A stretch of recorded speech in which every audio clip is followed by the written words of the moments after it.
Haleluya. Saudara-saudara masih ingat yang kemarin apa yang saya katakan? Sebetulnya tentang hari Pentakosta. Gereja bukan hanya menerima Roh Kudus, tapi hari Pentakosta itu adalah mendirikan gerejanya. Saudara masih ingat? Oleh karena itu 3 tanda hari Pentakosta itu yang pertama satu keyword adalah bunyi itu adalah firman Tuhan. Kedua api adalah Roh Kudus. Ya, gerejanya kalau telah jiwa baru, siapa aja gereja masuk di situ harus menikmati gerejanya ini apa. Jadi Roh Kudus bergerak. Bagaimana bisa menikmati kerajaan Allah? Bagaimana Tuhan ada di situ? Ya. Jadi kalau gerejanya tidak menikmati Roh Kudus, ini bukan gereja. Ini hanya gedungnya saja. Terus ketiganya ada bahasa-bahasa. Didanya, saudara masih ingat sampai berapa suku pada kumpul waktu itu? 16 suku pada kumpul. Bahasa Galili atau Petrus telah khotbah. Jadi 16 suku semua mengerti itu apa artinya. Jadi itu buktinya semua orang saksi untuk segala bangsa artinya. Amin. Ya. Itu yang gerejanya penting sekali. Gereja harus ada bunyi, itu adalah firman Tuhan. Satu lagi, itu adalah Roh Kudus, harus menikmati Roh Kudusnya. Kenapa saya bilang Roh Kudusnya? Salomo telah mendirikan gereja Salomo sampai 7 tahun. Ya, setelah itu dia angkat tangan. Semua umat yang pada kumpul, dia memberkati kepada mereka. Tuhan, memberkati umatku.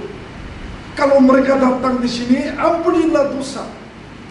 Berkatilah kepada mereka segala hujan juga ya segala. Itu namanya berkati materinya, saudara. Tetapi dia, Tuhan, satu lagi ada pokok Tuhan. Satu lagi.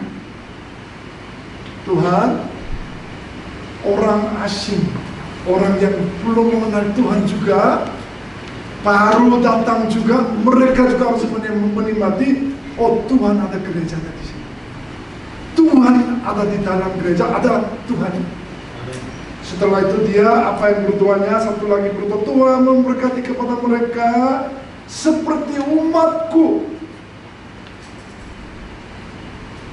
Ya, mereka juga jiwa baru atau asing pun juga ampunilah dosa mereka dan berkatilah segala-galanya kepada mereka seperti umat bangsa Israel. Itu perdoanya, doa dan permohonannya telah Tuhan mengabulkan. Oleh karena itu, apa yang jawab? Saya sudah mendengar doa dan permohonannya. Setelah itu mataku dan hatiku selama-lamanya akan tinggal gerejamu. Nah, itu yang Tuhan janjikan luar biasa. Oleh karena itu, saudara, gereja yang sekarang juga apa yang harus dilakukan? Siapapun juga orang asing atau orang jiwa baru datang harus menikmati uang. Oh, ada di sini ada firman Tuhan, ada di sini Roh Kudusnya. Oleh karena itu kemarin saya sangat jelas gereja ada 3 tanda itu sangat penting sekali. Itu adalah bukan hanya menerima Roh Kudus itu, tapi itu adalah mendirikan gereja. 3 hal itu sangat penting sekali. Hari ini saudara, setelah itu Petrus khotbah.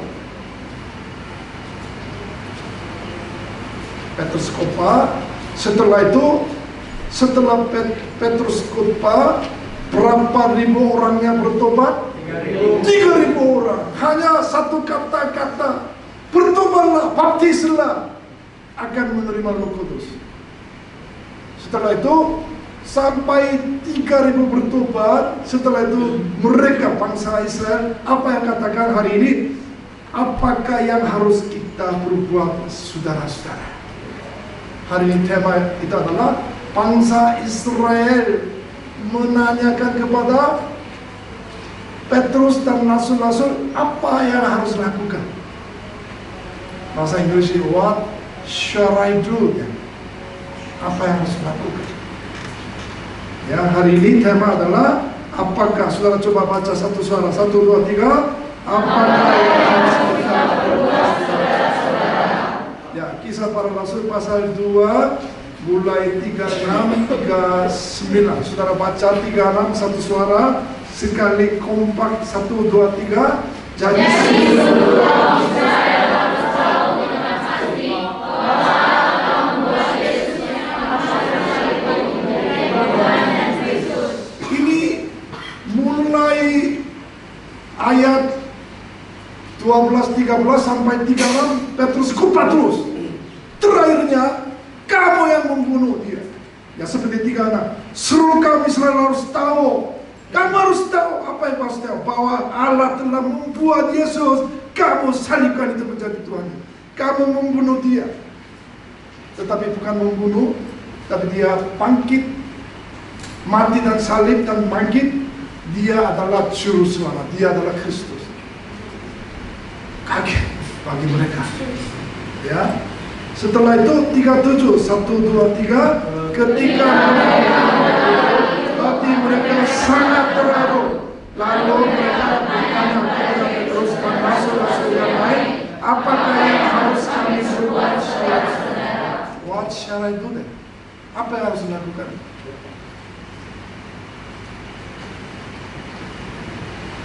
Kalau di sini mereka sangat terharu, tapi bahasa Korea lebih jelas, sangat tusuk hati saya. Sangat tusuk hati saya. Itu bahasa Indonesia sangat halus, terharu. Ya, 38. Jawab Petrus, 1, 2, 3. Jawab Petrus kepada mereka, bertobatlah.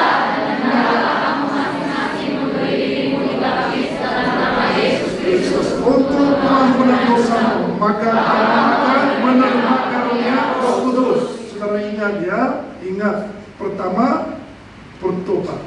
Kedua, baptis. Ketiga, pengampunan dosa. Setelah itu akan menerima Roh Kudus. Saudara ingat ya, 39, 1, 2, 3. Selama kamu janji itu bagi orang yang masih jauh, yaitu sedang akan dipanggil oleh Tuhan. Ya, saudara, ini mendadak itulah perlu sedikit perlu mengerti latar belakangnya. Khotbah Petrus. Ya, coba. Hai kamu orang Yahudi dan kamu semua yang tinggal di Yerusalem, ketahuilah dan camkanlah perkataanku ini. Dia mulai kupas, saudara. Dengarlah apa yang perkataan. Nah, itu yang Petrus yang khotbah. Nah, saudara coba, Petrus khotbah sangat simple, sangat udah enggak panjang sampai jauh itu. Simple, bertobatlah. Ya. Tapi saya lihat dua orang yang terkenal dari seluruh dunia. Petrus itu pendidikannya apa, saudara? SD atau SMP atau wisuda teologi agama? Dia belajar teologi tidak? Tidak. Sama sekali dia tidak pernah belajar dari manapun juga. Dia pada dasarnya orang ikan, orang yang tangkap ikan. Saudara juga dari kampung memanggil saudara belajar di sini seperti lebih parah. Maksudnya Petrusnya lebih parah dari hanya dia mencari ikan, memanggil dia, kamu ikut aja. Kamu mencari ikan tetapi mencari jiwa. Ya. Tetapi saudara, khotbah yang saya lagi bicara khotbah. Bukan karena khotbah itu adalah sangat terharu karena pendidikannya, bukan. Bukan yang jabatannya juga, iya. Bukan karena dia pintar juga, enggak. Kalau saya lihat Petrus, menurut dia David Martin Lloyd Jones, saudara pernah dengar mungkin? Pernah dengar atau tidak? Ya. Walaupun tidak, ya gitulah. Jadi nggak ada masalah. Terus Spurgeon, saudara kemungkinan teologi setelah selesai saudara akan mendengar tentang dua orang. Mereka adalah, ya gampang sekali mengatakan saya, dia adalah sangat terkenal tentang khotbah. Dia adalah terharu, maksudnya juara satu tentang khotbah dari seluruh dunia. Dia sangat terkenal dari seluruh dunia. Dia adalah nomor satu untuk khotbahnya. Menurut dia, khotbah adalah bekerja oleh Roh Kudus. Ya, maksudnya saya lagi bicara bukan karena suara saya atau pendidikan saya, bukan pintaran saya, bukan. Itu adalah saudara mengerti persepsinya siapa, tergantung Roh Kudusnya. Amin, saudara. Amin. Saudara pada dasarnya hati menerima sesuatu itu adalah bukan karena pintar saya omong, bukan. Jadi khotbah itu adalah 100% bekerja oleh Roh Kudus. Kedua, khotbah adalah kedaulatan Tuhan. Ya. Jadi kadang-kadang saya teriak-teriak atau saya suara kencang karena beberapa orang saya lihat ada yang kantuk, ya supaya saya bangun. Tetapi saudara, saya lihat tujuan khotbah itu adalah bukan membangun seseorang, bukan. Itu adalah 100% oleh Roh Kudus. Ada yang satu perkataan dia menerima, persepsinya sangat bagus, itu juga oleh Roh Kudus. Ya, oleh karena itu saudara, selalu saya waktu berdoa pada mulanya, Tuhan kami ingin membuka matanya, Tuhan kami ingin membuka hatinya. Kenapa harus membuka hatinya?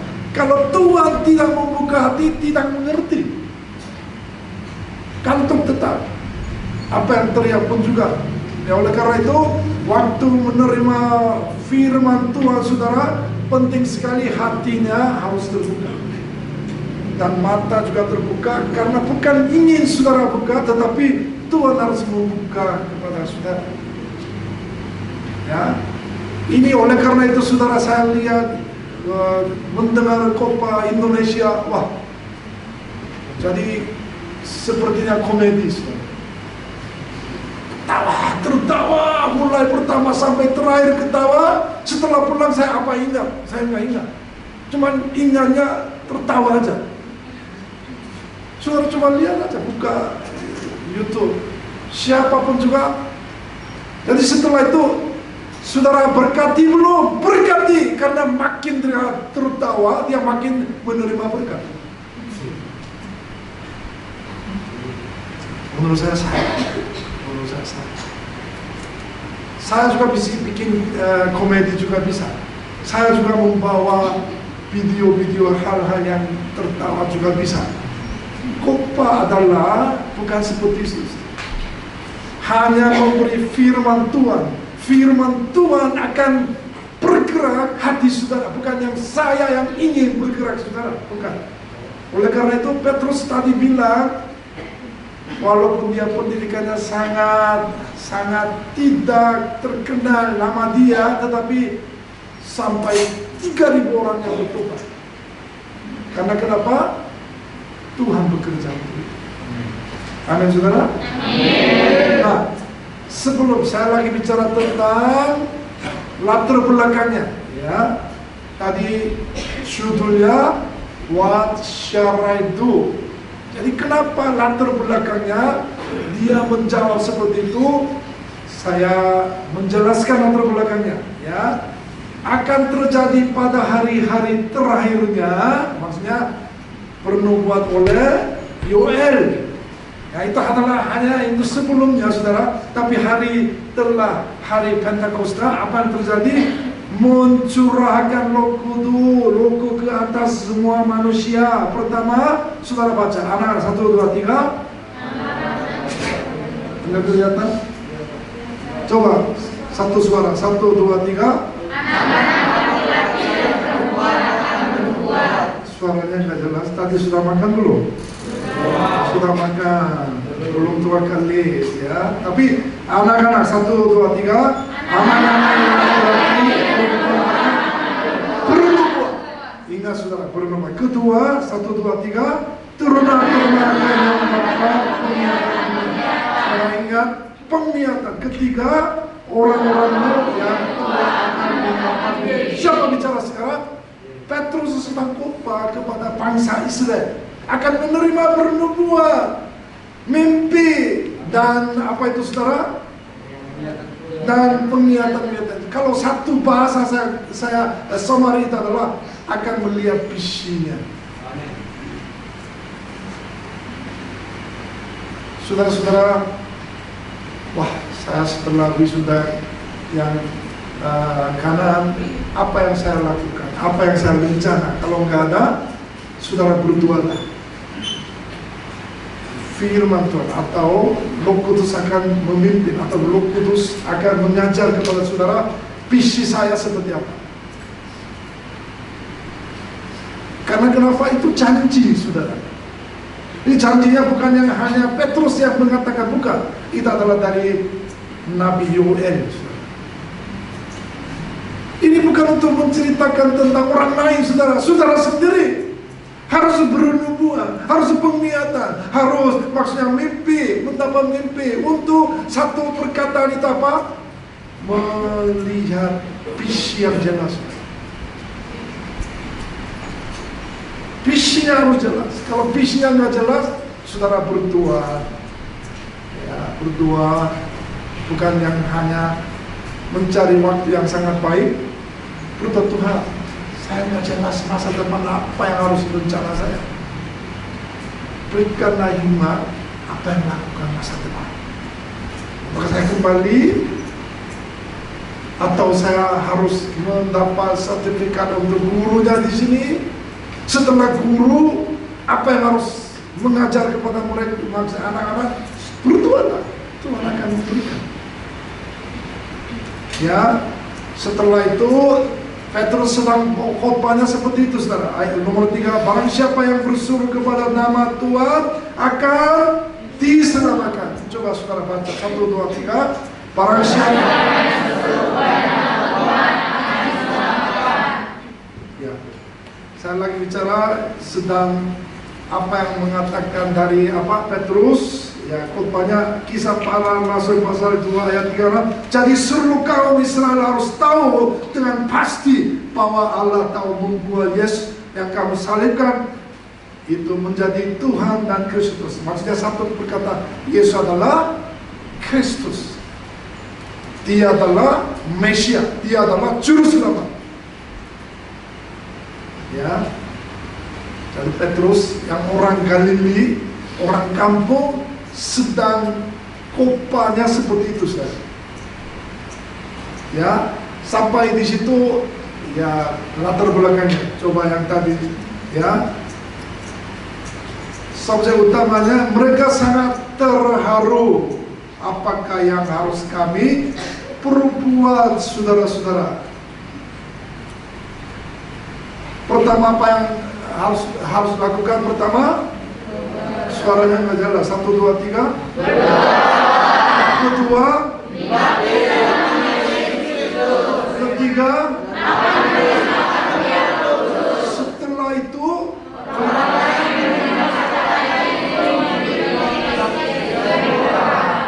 saya mau tanya, sungguh-sungguh, harus bertobat dulu menerima Roh Kudus, atau menerima Roh Kudus dulu baru baptis, baru di apa itu bertobat? Ya, saya mau tanya lagi, saudara, ini orangnya mati, belum ada Roh Kudus, itu adalah namanya orang mati. Bagaimana bisa mulai bertobat? Belum paham? semester 1. Sekali lagi tanya, bertobat dulu atau baptis dulu baru menerima Roh Kudus, atau menerima Roh Kudus dulu baru bertobat dan baptis? Bertobat dulu. Bagaimana bisa bertobat karena Roh Kudusnya nggak ada?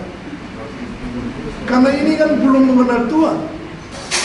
Mengenal Tuhan itu maksudnya hanya menerima Roh Kudus dulu tuh. Kalau nggak menerima Roh Kudus, bagaimana tahu saya harus bertobat? Nah, saya tanya lagi. Mataharinya dari mana? Saudara berdiri di sini, pagi-pagi bangun, mataharinya dari timur. Matahari dari mana? Barat. Ya, kayak timur. Jujur aja. Timur. ST-nya nggak jelas. Saya sedang tanya bukan tujuannya itu. Semua orang mengerti matahari rise up. Jadi mulai dari timur. Benar? Betul. Nah ini kanan yang anaknya ini masih hidungnya nggak jelas. Kita tinggal di mana, saudara? Bumi, ya, bumi. Saudara konsentrasi kepada saya. Terus mataharinya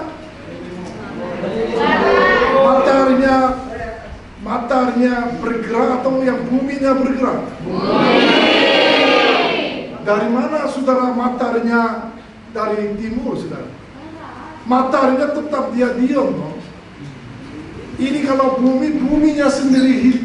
Kalau ininya matahari, buminya putar sendiri sampai begini, toh. Ya, kenapa semua manusia katakan mataharinya dari timur? Itu namanya, saudara, coba lihat ekspresi retoris. Coba saudara ingat ikut saya.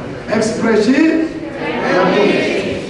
Supaya manusia gampang mengerti mataharinya dari timur, padahal bukan dari mataharinya dari timur. Mataharinya memang dia. Cuman bumi ini putar sendiri.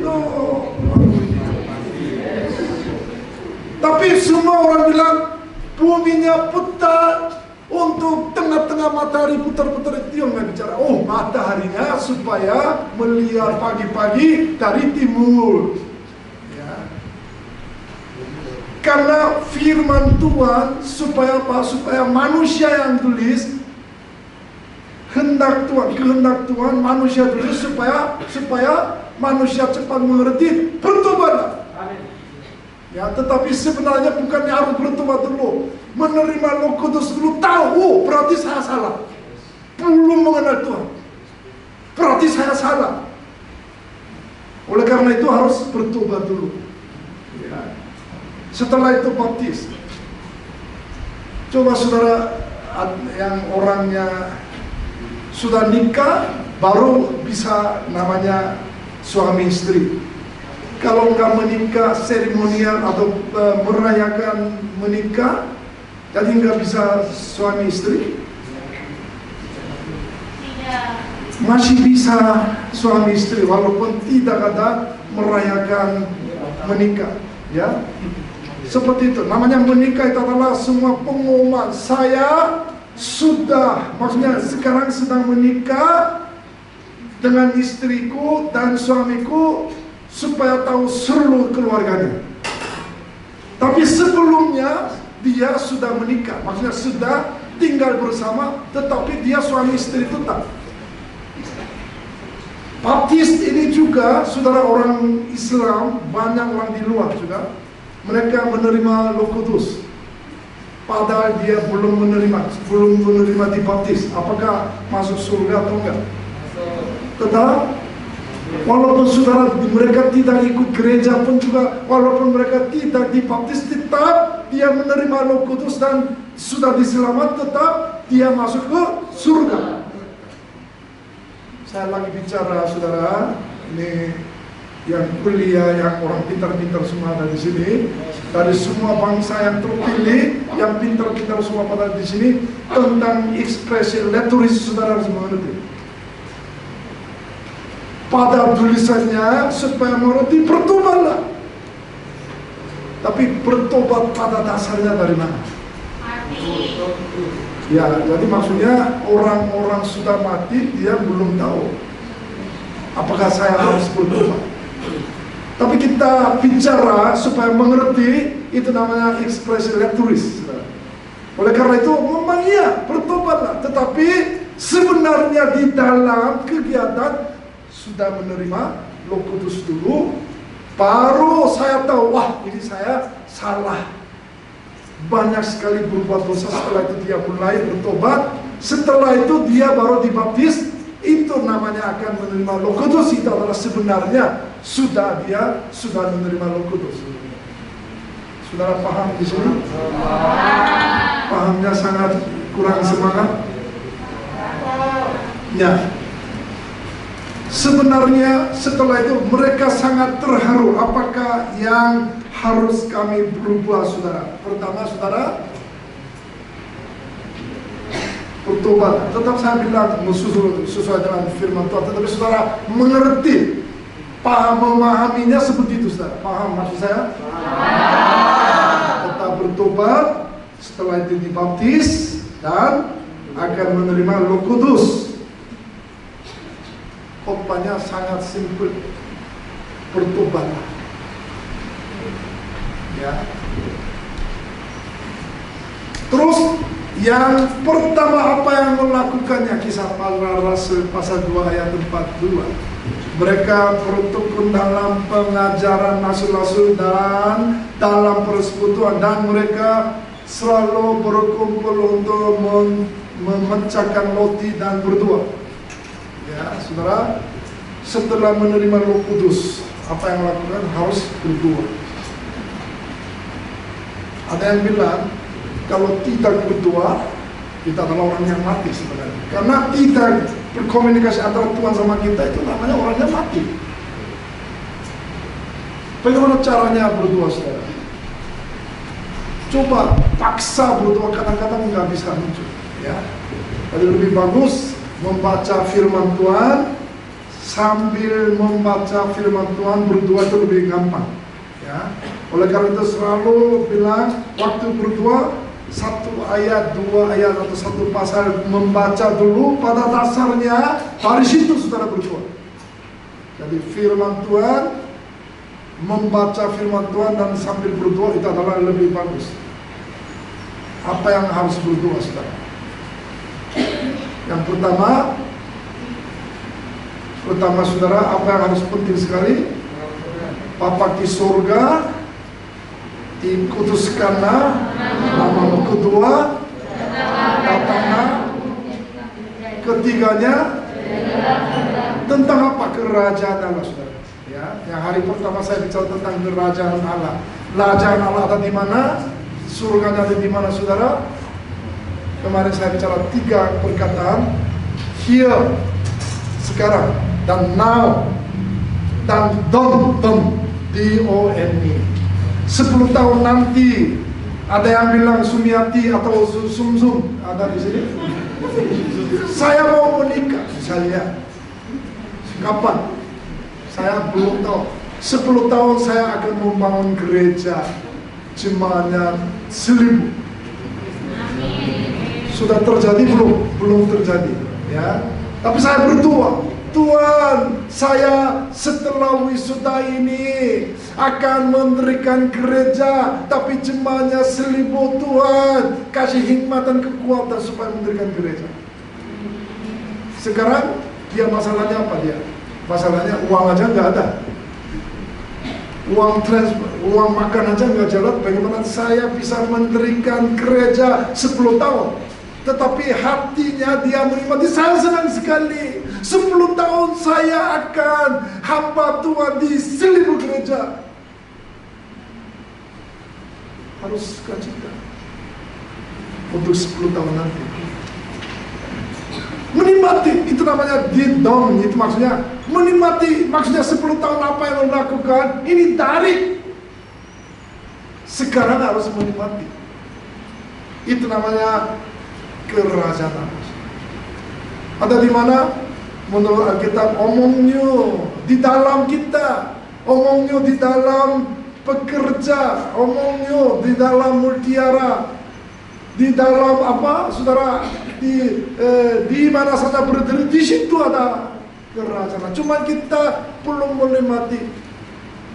Menurut Henry Nouwen, karena banyak masalah belakangnya, masa depan saya banyak khawatir. Oleh karena itu tidak bisa menikmati. Ya, jadi maksudnya mereka bagaimana bisa memecah roti persekutuan, jadi membangun kerajaan Allah di mana saja berdiri, saudara. Ya, ketiga, bertekun dalam pengajaran. Jadi maksudnya di mana saja saudara berdiri atau kumpul, persekutuan. Ayo membaca firman Tuhan, ayo berdoa, puji-pujian. Itu seperti biasa. Dan berdoa itu sangat penting sekali, saudara. Ada yang bilang sehari 1 jam, ada yang 2 jam. Saudara, masa depan sukses atau enggak, sekarang berapa lama saudara berdoa? Kalau makin pendek, ya makin tidak jelas masa depan, saudara. Nah, ketiga, pertama-tama apa yang harus kita lakukan dalam bertobat? Pertama, kantong yang harus bertobat. Kantong itu adalah apa? Uangnya. Saya sering lihat, oh dia orang pelit, dia nggak pernah kasih uang. Jadi maksudnya bertobat apa yang harus lakukan? Yang tadinya nggak pernah memberi, tetapi sekarang harus memberi.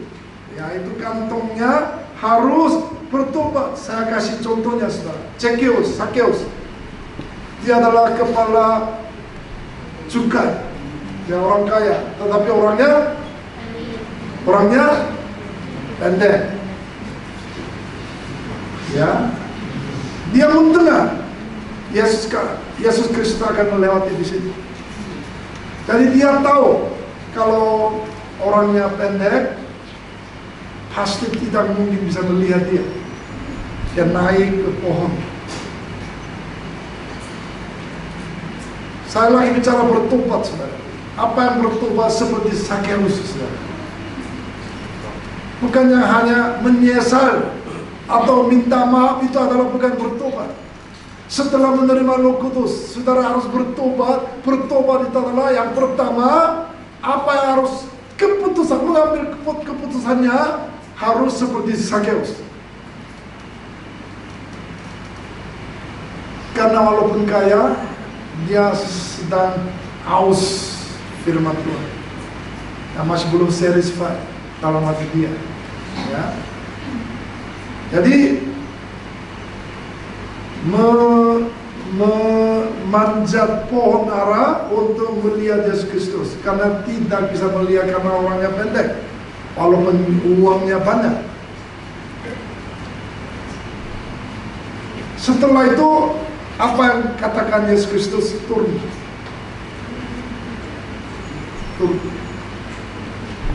Turna maksudnya kalau kamu sombong, rendah hatilah.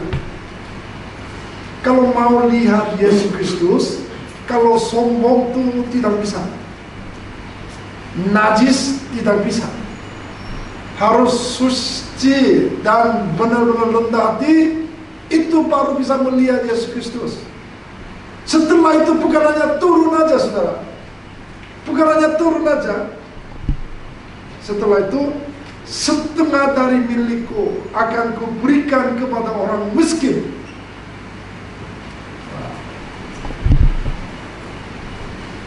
Jadi melihat ada miliknya apapun juga, dia akan memberi kepada orang miskin. Saudara, saya tanya, saudara banyak uang, bukan yang saudara harus memberi kepada orang miskin. Saudara, maksudnya ini bukan hanya harta, tetapi apa yang saudara kelebihan itu adalah waktunya ada. Berdoalah orang keluarga yang belum mengenal Tuhan. Teman-teman yang gak jelas, berdoalah kepada dia supaya dia mengenal Tuhan. Orang-orang kampung saya lihat sangat yang miskin, tetapi saudara berdoalah orang kampung supaya mereka bangkit dan menerima Yesus Kristus. Itu semua seperti memberi waktu, berkontribusi kepada orang lain. Itu adalah tetap namanya orang miskin juga. Dia bilang, ini kayaknya dia nggak cukup. Sesuatu ke peras, kembalikan 4 kali lipat. Wah. Jadi pokoknya dia apa yang adanya milik, maksudnya milik dia separuhnya akan memberi kepada orang miskin, tetapi masih ada yang keperas sampai 4 kali dia akan kembali. Setelah itu hari ini telah terjadi keselamatan kepada rumah ini. Anak manusia datang untuk mencari dan menyelamatkan yang hilang. Nah, saudara, bagaimana kelebihan teori? Atau saudara, apa yang saudara menerima kasih karunia?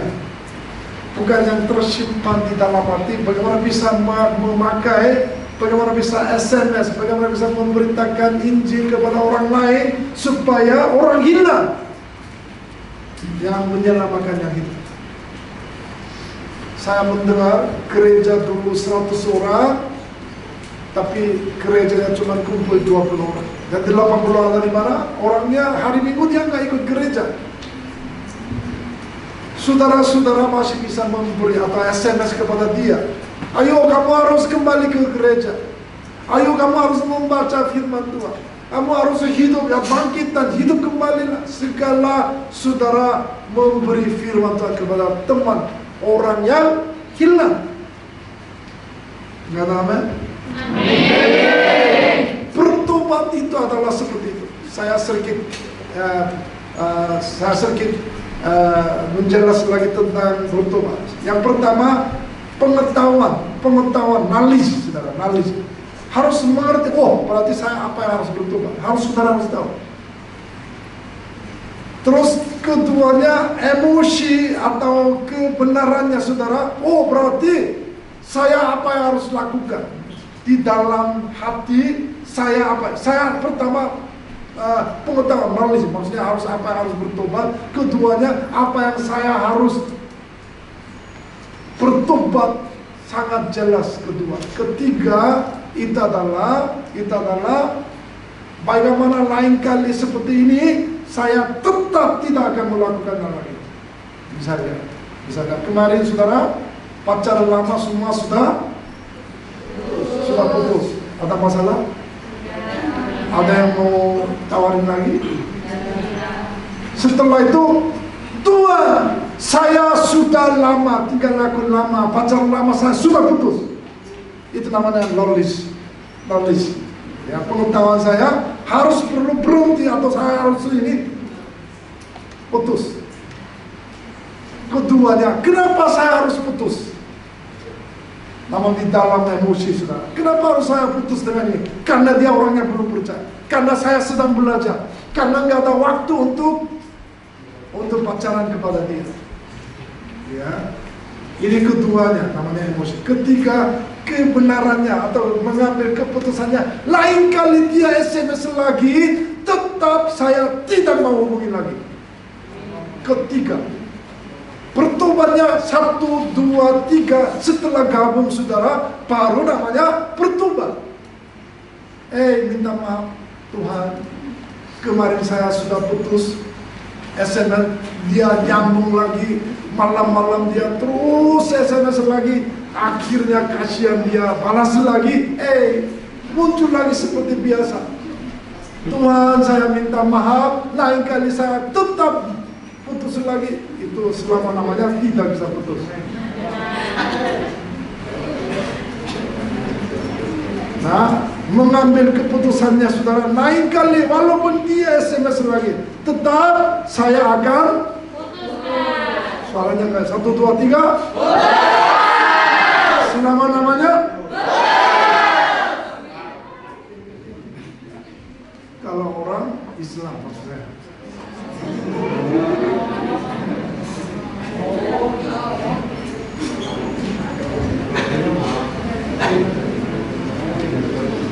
Ya, satu lagi saudara, waktunya udah dekat.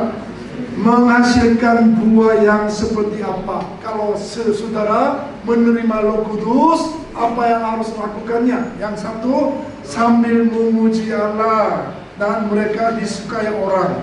Wah, orang yang nggak percaya suka banget kepada sumsum.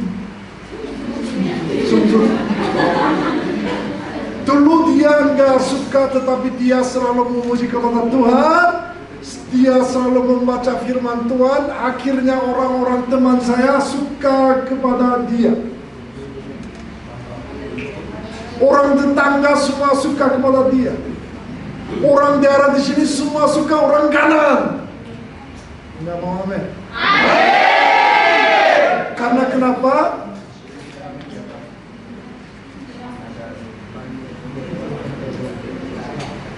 Yang pertama, memuji Allah.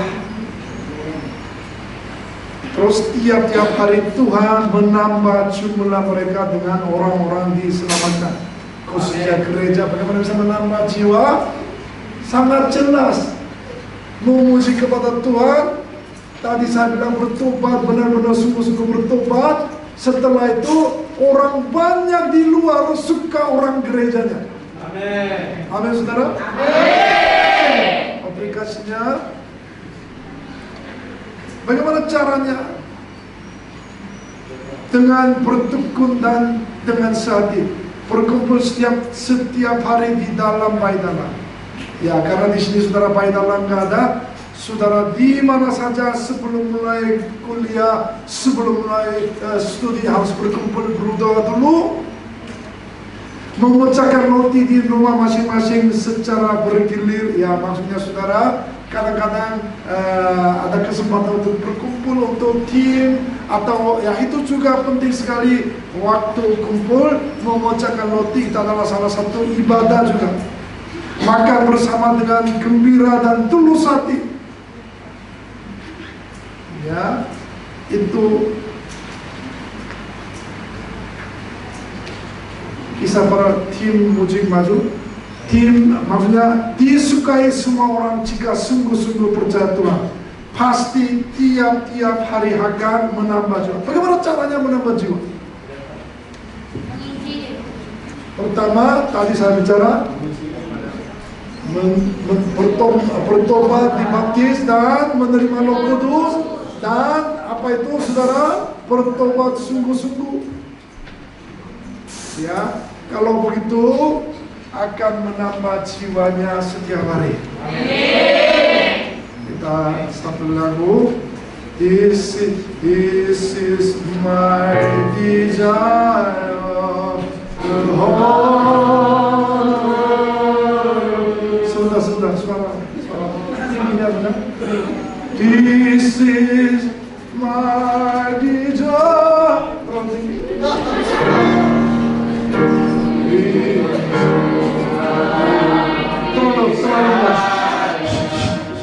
Terlalu